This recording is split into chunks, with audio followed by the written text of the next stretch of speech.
జై Srikrishna. Hi friends, this is Meena. Welcome back to Meena styles. ఈరోజు మంచి రెసిపీతో మీ ముందుకు వచ్చాను.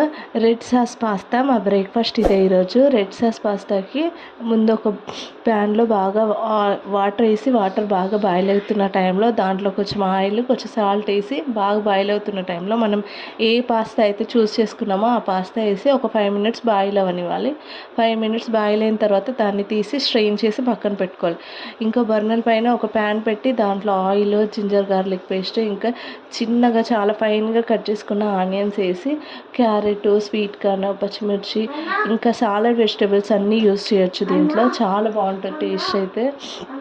నా దగ్గర అవే వెజిటేబుల్స్ ఉన్నాయి, అవి వేసాను. మనం ఆల్రెడీ స్ట్రెయిన్ చేసి పెట్టుకున్న పాస్తా కూడా దీంట్లో వేసేసి కొంచెం కలిపి పక్కన పెట్టేసేయాలి. ఇవి కొంచెం పోపులో బాయిల్ అవుతున్న టైంలోనే మనం సాస్ ప్రిపేర్ చేసుకోవచ్చు. సాస్ అయితే చాలా ఈజీ.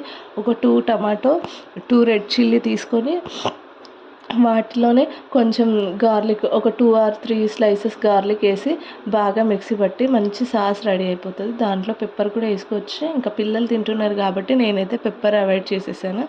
ఆ సాస్ కూడా వేసి మళ్ళీ కొంచెం ఒక గ్లాస్ వాటర్ వేసి మళ్ళీ బాయిల్ అవ్వని ఒక 2 minutes బాయిల్ అయితే సరిపోతుంది. 2 minutes బాయిల్ అయిన తర్వాత పాస్తా మసాలా సపరేట్గా దొరుకుతుంది.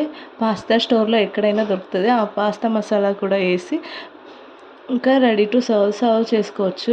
చాలా బాగుంటుంది. పిల్లలకైతే మంచిగా తింటారు, బాగా నచ్చుతుంది. ఇంకా దీంట్లో పెప్పర్ వేసుకొని చీజ్ అవన్నీ వేసుకోవచ్చు, కానీ అవన్నీ ఇంకా కెమికల్స్ అవన్నీ ఉంటున్నాయి కాబట్టి నేను అవన్నీ అవాయిడ్ చేశాను. పైన చీజ్ కూడా వేయచ్చు, కానీ ఇంకా నేను వేయలేదు.